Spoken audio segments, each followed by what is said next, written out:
Hello, students. Welcome to EPG Pathshala. I am Dr. Nasir Iqbal from Department of Physics, University of Kashmir, Srinagar. Today, we are going to talk on the module the telescopes and its observations. And both these things come under the paper of this astronomy and astrophysics. After completing this module, the students will be able to learn about telescopes, its relevance with why telescopes are so important and why do not we have just use our eye to study the universe,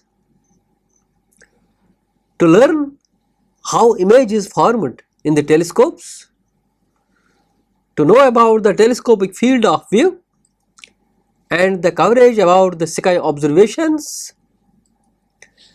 and also how do we track or follow the apparent motion of the stars which are caused due to the rotation of the earth, the telescope observations across the electromagnetic spectrum and the related role of the atmosphere in the observation and how to overcome the limits put by atmosphere.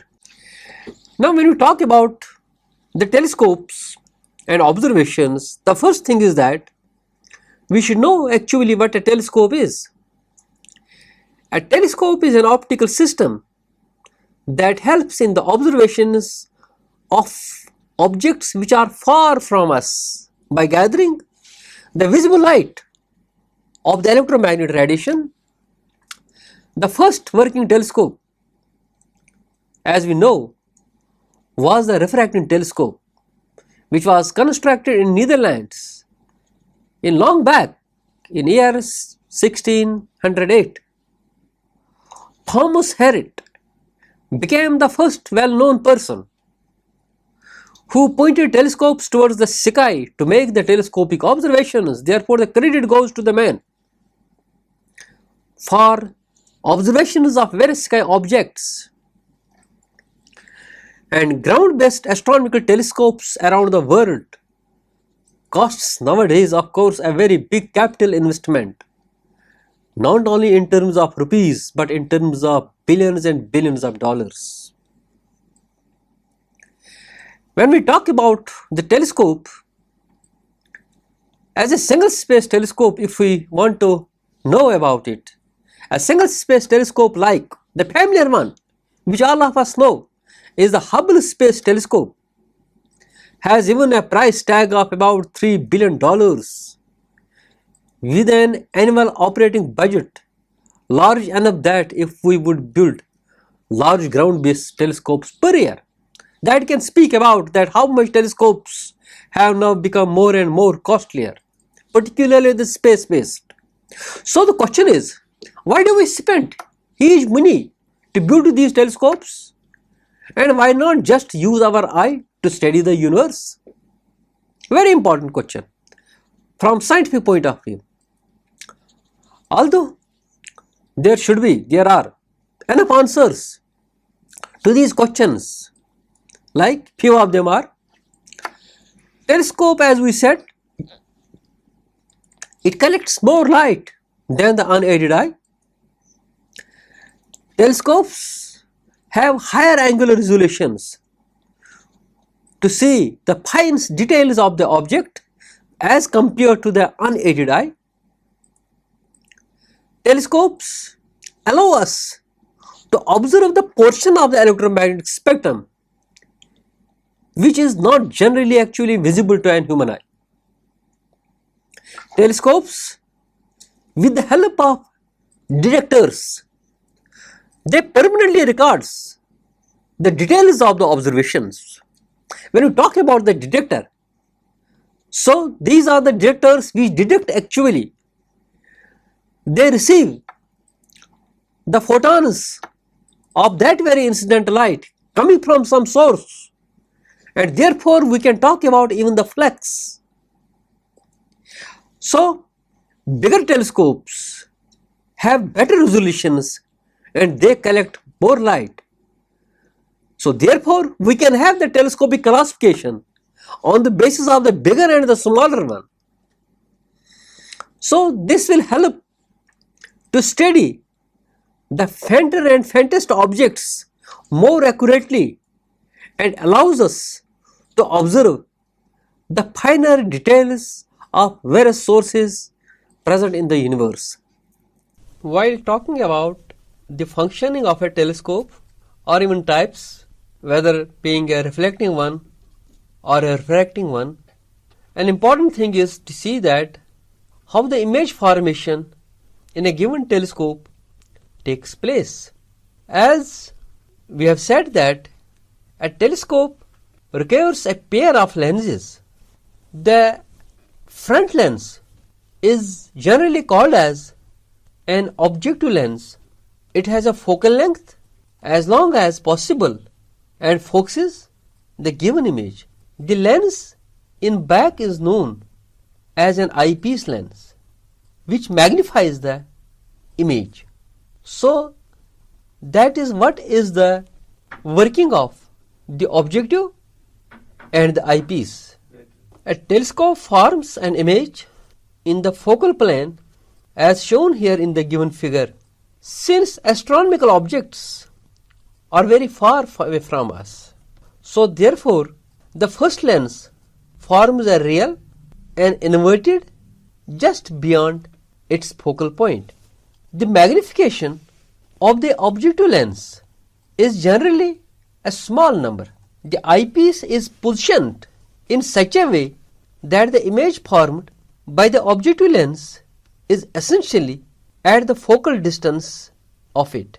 Instead of eyepiece, we can have a kind of a detector or a device to record the image. For example, it can be a piece of a film or a CCD in the focal plane, that is also a telescope. So while talking about the image formations in a telescope, an important aspect is to see the field that of view you are taking into consideration and how much sky coverage. So how much part of the sky is to be fixed, is to be selected for the coverage for the observations of various objects. The field of view, generally referred as FOV, determines the sky area covered by a telescope observations. It depends on the focal length of the telescope and the area of the imaging detector.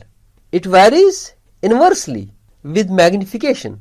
A telescope having small field of view will have a greater magnification and light gathering power. Using single CCD detectors, the angular area covered will be smaller with larger telescopes because larger telescopes usually refer longer focal lengths. Using the idea of angular area or a solid angle, the sky area covered by an image can be measured. Angular area corresponds to just as an area is to length, or area of the sky 1 degree on a side will have angular area of 1 square degree. Solid angle is measured in steradian, which is the angular area of sky patch, that is 1 radian by 1 radian. There are 4 pi steradians in a complete sphere. So in analogy, the entire sky should have a solid angle of 4 pi. However, the angular covered by the CCDs and telescopes is often small fraction of the steradians. Therefore, the field of view covered by the CCD is less than a square degree, and their field of view are usually given in square arc minutes. So we will need a huge number of CCDs in the same plane to get a better image of the entire sky. As we have discussed here, in the given diagram, we have an objective, we have an eyepiece here. One objective faces the one side and the eyepiece faces the other side. You see how an inverted image gets formed, and briefly we will have a focus point here, and ultimately we can talk about the focal length. And the other important is the angular resolution. Angular resolution, what exactly it is? The angular resolution is the ability of the telescope to distinguish small details of an object. The resolution of the imaging system can be limited either by aberration or by diffraction. So the aberration and the diffraction are the two important parameters that can cause the blurring of the image. This aberration is related to the geometrical phenomena and can be in fact described, even it can be solved by increasing the optical equality or the optical quality at the expense of the cost of the system, while as diffraction is due to the wave nature of light, which are determined by the finite aperture of any optical system. So by definition, when we talk about the point sources, so the point source is the one having no angular extent. This means image of a star should behave like as that of a point. So it should be a point source.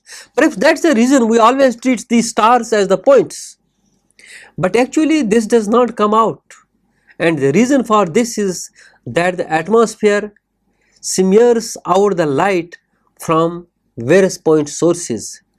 So even though if we put our telescope outside the atmosphere, it will not focus a point source into a point image and instead produce a bull's eye pattern because of that phenomena of the atmosphere, like which acts as an airy kind of a disk.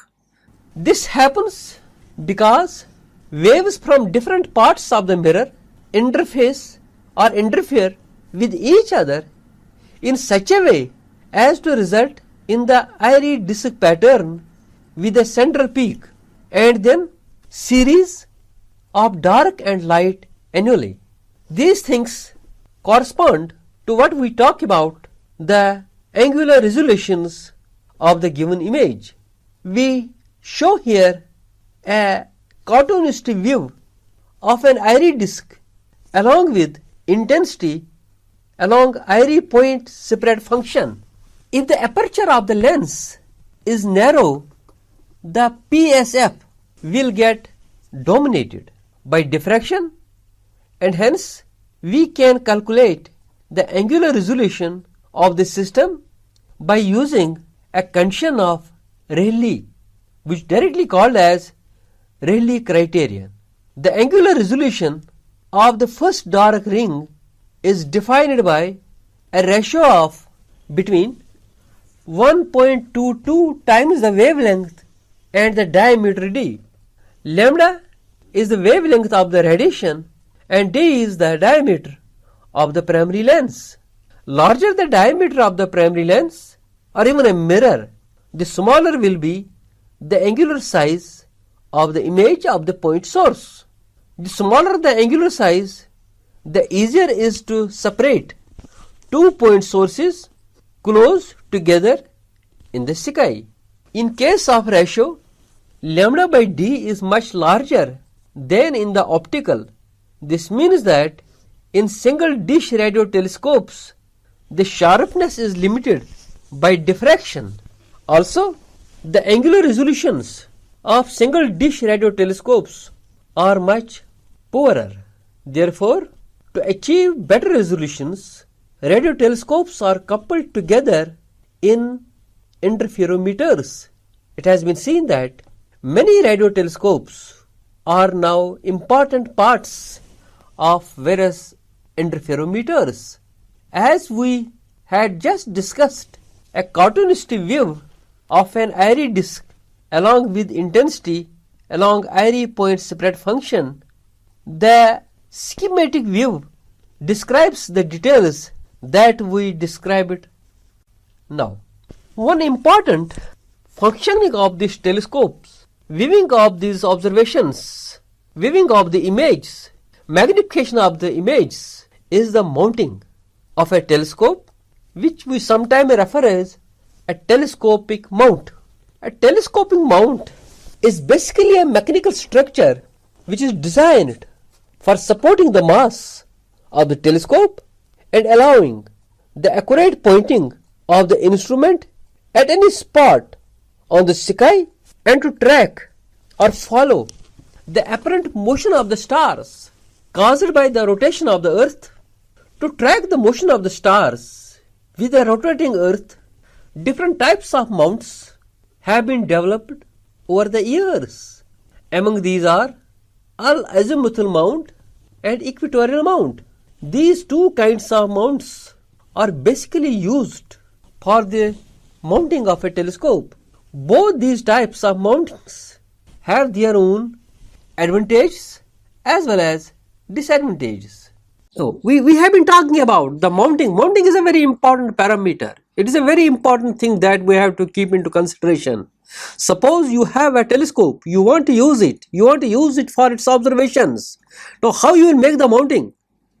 One is the important one, the azimuthal mounting. The advantage of this azimuthal mount is simply in its mechanical design.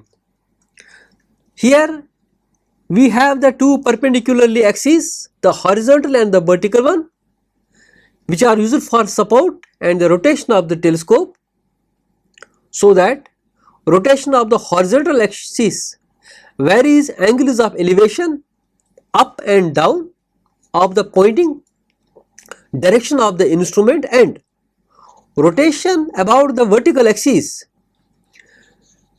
varies the azimuthal side to side of the pointing direction. This mount will not be able to follow the motion of the astronomical sky objects, as we all know that Earth spins on its own axis. The other limitation, which is very important, is that as telescope tracks, telescope's field of view rotates at varying speed, while as telescope body does not. This requires counter rotation, which is a macrocrosser based of field of view, generally referred as FOV, during astrophotography or while going through the astronomical imaging.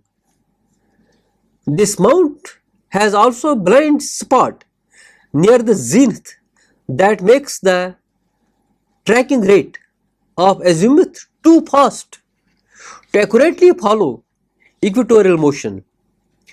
If the altitude is exactly 90 degrees, the speed becomes infinite. Therefore, azimuthal mount cannot track smoothly within a zenith blind spot, though it can point in any possible direction. Despite additional costs for incorporating the complex tracking and image orienting mechanism, the simple designs and the structure of azimuthal mount allows significant cost reduction. Further, simplified mounts enables telescope structure to be more and more compact, which further reduces the cost reduction of domain structure. These reasons makes azimuthal mounting more advantageous for larger sized telescopes. One more important part that we have been talking is now the mounting. In equatorial mounting, a mount have one rotational axis titled and parallel to the Earth's axis of rotation. This compensates the rotation of Earth and allows the instrument to stay connected on any object in the sky having diurnal motion by driving one axis at constant speed. However, tilting the polar axis adds complexity to the mount. Therefore, mechanical system should be engineered to support one or both the axes. Equatorial mounts therefore differ from mechanically simpler all-azimuthal mounts as they require variable speed motion around both axes to track a fixed object in the sky. Also in this case, the image does not rotate in the focal plane. Therefore, equatorial mounts are important particularly for astrophotography. These mounts come in different shapes like German equatorial mount, equatorial fork mounts, Ponset pallet form. These designs need large counterweights to counterbalance the mass of the telescope. Larger domes needed to cover the bigger mechanical size and range of movement of equatorial mounts. These makes equatorial mounts less viable in larger telescopes and are largely placed by the all-azimuth mounts. One more important point is to discuss the atmosphere from the observational point. The Earth's atmosphere provides essential to life. It insulates the humans of Earth from the extreme temperatures of space and protects us from harmful radiations like the X-rays, the ultraviolet radiations, the cosmic rays, and of course the gamma rays. It contains the oxygen that we breathe. Without atmosphere, there would have been no life on Earth. But the same atmosphere hinders ground-based astronomical observations to a greater extent. The offhand problems are clouds and air pollution. These two are not that important as we can locate our telescopes at places where clouds at least frequent and far from civilization areas. Besides these two, the other main important effect of the atmospheres are on ground we observe small window of electromagnetic spectrum as Earth's atmosphere allows small portion of electromagnetic wave to pass and attenuates its major portion. The two windows that Earth's atmosphere passes are the optical windows and the radio window. In fact, the atmosphere is not completely transparent even in these windows. The second limitation is seeing. As the light passes from celestial objects passes through the atmosphere, smearing images of these objects are produced. This not only causes us to lose details of the object, but also makes it much hard to measure the brightness of faint objects. Even far from city lights, the atmosphere glows due to atomic pressures in the air. The light emitted, called sky glow, and again puts severe problems such as degrading the accuracy of measurement and adds further constraint on observing faint objects near cities. The situation becomes much worse as the atmosphere, besides growing, also scatters light from artificial sources, making the sky apparently to appear even brighter. Atmospheric refraction is one more important irritant produced by the atmosphere. In this case, atmosphere spreads out light in small spectrum along the line pointing to the zenith. Refraction smears out images as we observe with a filter coverage or with a filter covering wide range of wavelengths. The another one point is atmospheric extension.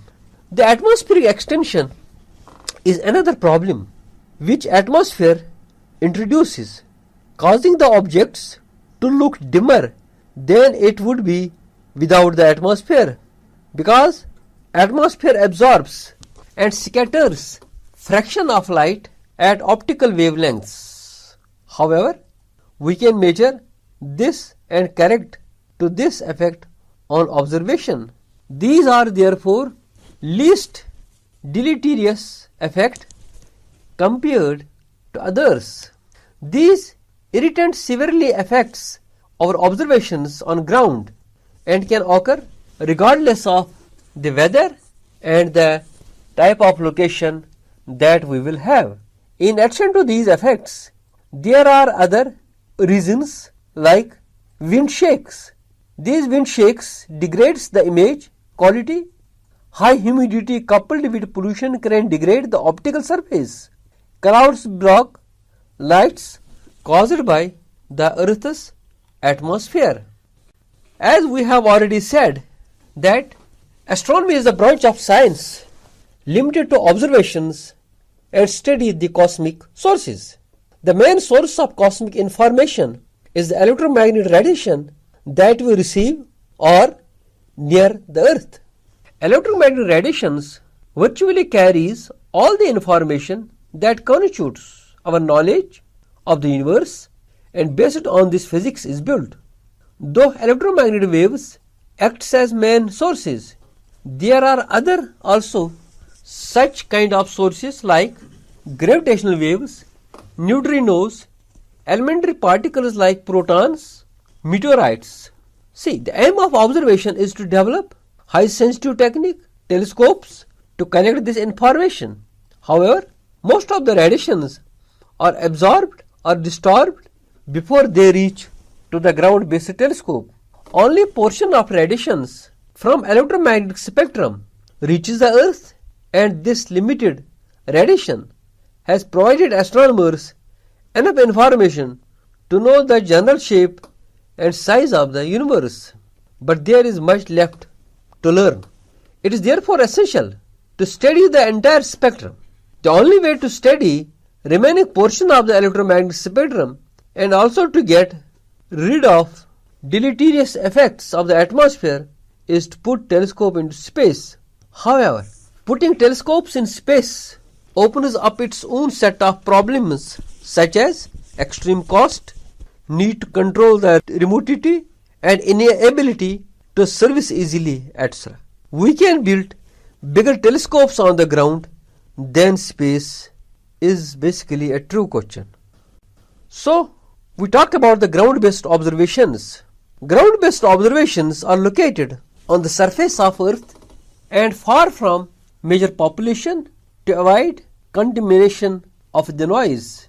The best locations for having ground-based or for having a good observations are regions that have dark skies, a large percentage of clear sky nights per year, dry air, and are even to be thought that these telescopes should be at high elevations.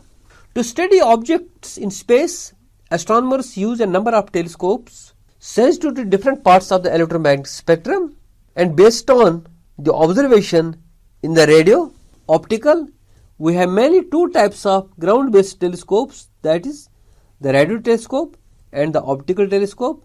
However, with surprise, astronomers also use ground-based astronomy to detect very high energy gamma rays. These telescopes don't detect the gamma rays directly.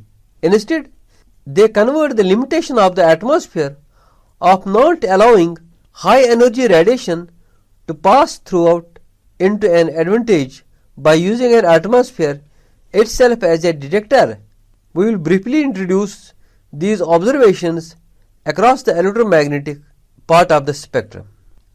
While going through this figure, we see that the Earth's atmosphere attenuates the electromagnetic radiation most at infrared, ultraviolet, X-rays and gamma ray frequencies. Therefore, there are only two atmospheric windows, namely the radio and the visible wave bands that are suitable for the ground-based astronomy. The visible window is relatively narrow in terms of the logarithmic frequency or wavelength. Early view of universe was limited only to visible objects such as stars, clusters and galaxies of stars, hot gas ionized by stars, because only visible light can be seen without the aid of the instruments. The radio window is much wider than the visible window.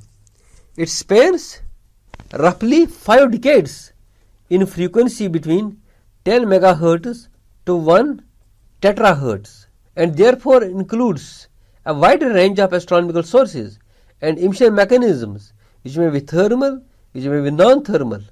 Radio astronomers usually measure frequencies instead of wavelengths. Now, while talking about the telescopic observations, we come across the radio observations. We have been just now talking about the telescopes on the ground, and in case of radio observations, radio telescopes usually do not have domes. Radio waves can pass through the Earth's atmosphere without significant obstacles and can observe even on cloudy days. A special technique called as interferometry is used in radio telescopes. Using this telescopic technique, as on the basis of the interferometry, we combine the data from the telescope separated by large distance and creates images as if taken by a single big telescopes with size equal to the distance between the two telescopes. Therefore, the telescope arrays can scan incredibly small details of the object. This window may be used by astronomers before space-based telescope observations. In fact, it was used by the astronomers. Therefore, early radio astronomy was the science of discovery, I can say. It had revealed a parallel universe with unexpected sources which were never seen in optical window.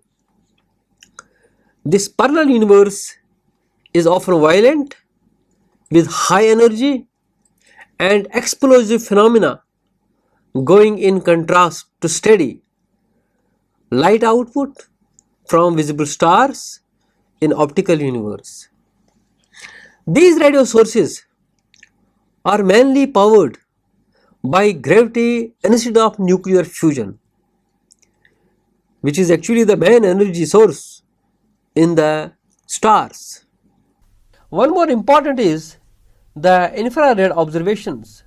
Ground-based infrared telescope needs high altitudes and dry climates to overcome the absorption of the infrared from water vapor present in the atmosphere. We know anything that has heat emits infrared. This means atmosphere, the telescope and even the infrared detectors themselves all emit infrared light. To account for atmosphere, the infrared radiation from the atmosphere is measured simultaneously with a cosmic object or cosmic object. The emission from the atmosphere is subtracted. Also, telescopes are designed to control the infrared radiation from reaching the detector, and detectors are cooled to limit their infrared emission. One more important is the optical observation. Optical astronomy is as old as humanity because visible light can pass through our atmosphere. Ancient people were doing their astronomy by looking with their naked eye up at the night sky. Today, we have large number of high sensitive optical telescopes for doing visible astronomy. Optical telescope collects light mainly from the visible part of the spectrum and focuses them. These telescopes increase the apparent brightness and the angular size of distant objects. The optical telescopes may be a reflecting, a catadioptic combination of mirrors and lens. Means optical telescopes are constructed in a dome-like structure to shield the fragile instruments from the outer elements.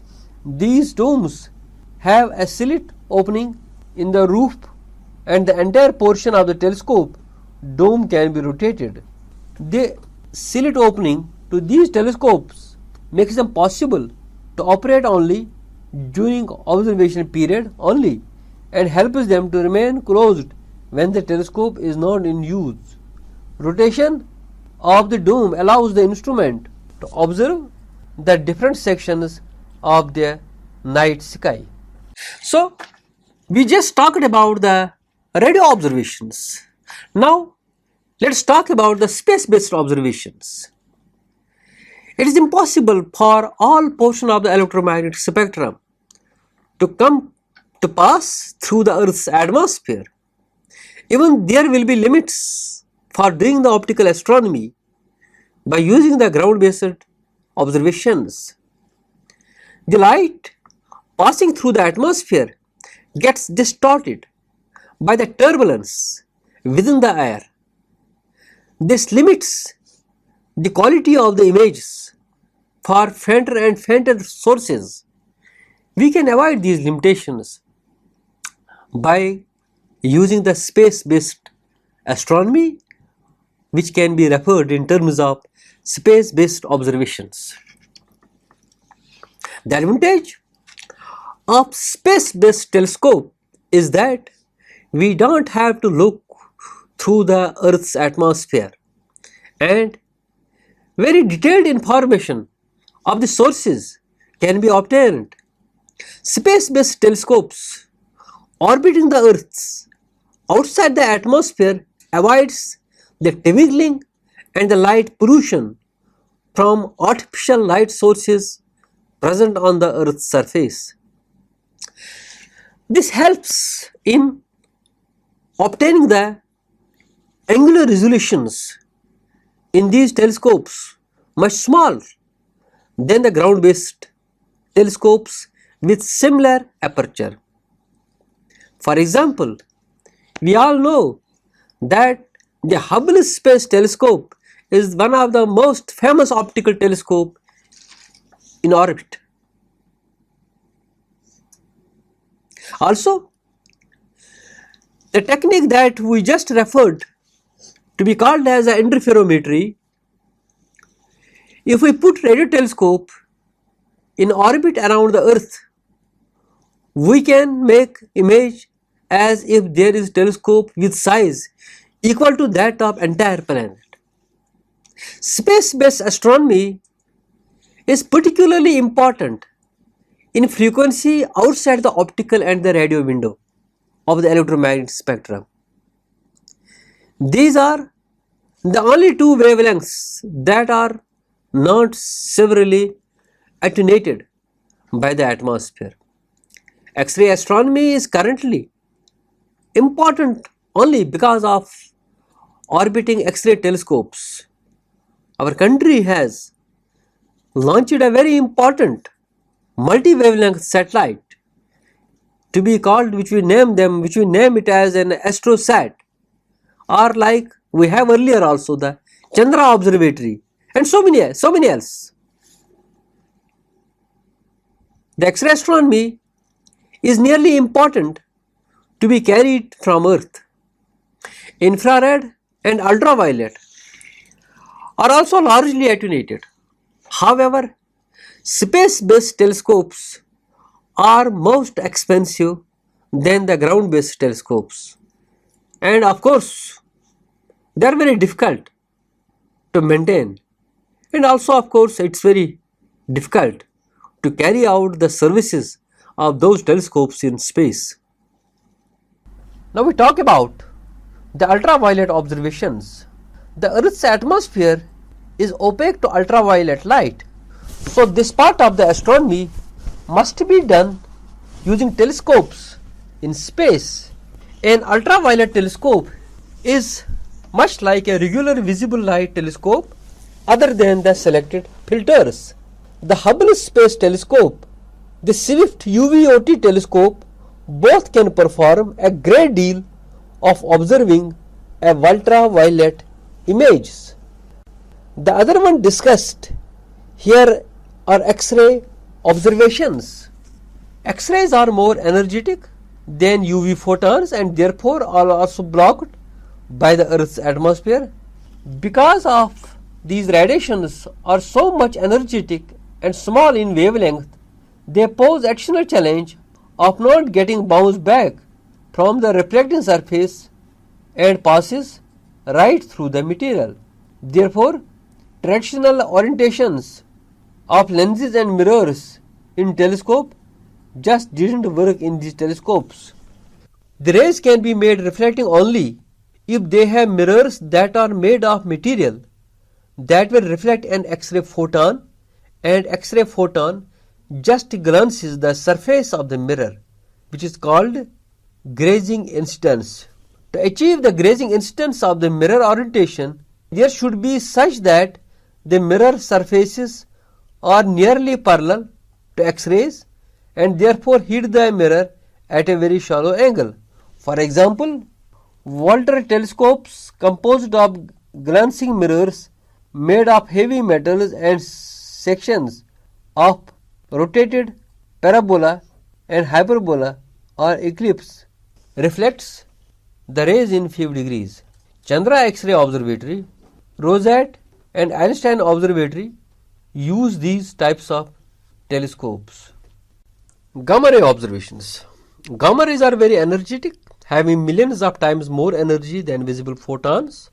Therefore, they have the difficulty of observing from the ground, as high energy and short wavelength photons are blocked by the Earth's atmosphere. So, we have to use space-based observations for a study. Secondly, they are more difficult to focus than X-rays. Till date, there is no focusing gamma ray telescope. However, there is an alternative way to determine the gamma ray sources in the sky. These methods are based on the way they interact with matter, such as Compton scattering, photoelectric ionization, and pair production process. All these processes cause the motion of electron, and the current produced in this way can be amplified. This current will contain the information of energy and direction of the original photon. There are two classes of gamma ray detectors with spectrometers and imagers. Spectrometers are like light buckets directed towards the region of the sky containing the object of interest and collects as many as photons as possible. These use solid state detectors to transform the gamma ray signal into an electric signal. Second class, that is the imager. It performs the task of gamma ray imaging, and they calculate the direction of incoming photon either by interaction of photons with matter, such as pair production process, or by using the coded mask to allow an image to be reconstructed. So students, let us see what we are going to learn in this module. While after going through this module, we should know to talk about the telescope, its actually, its use, its definition, its types, how the image formation is carried on, and what we know about the concept of the field of view and how the sky coverage can be done, and to know about the angular resolution, to know about the mounting of the telescope in reference to the azimuthal mounting, the equatorial mounting, and to know about the atmosphere from observing point, because atmosphere, as we have said, that it makes certain problems of the observations. And to talk about the ground based, the space based observations, we talk about the radio observations. To know about the infrared observations, the optical observations, the space ones, the ultraviolet observations, the X-ray observations, and also the gamma ray observations. Thank you.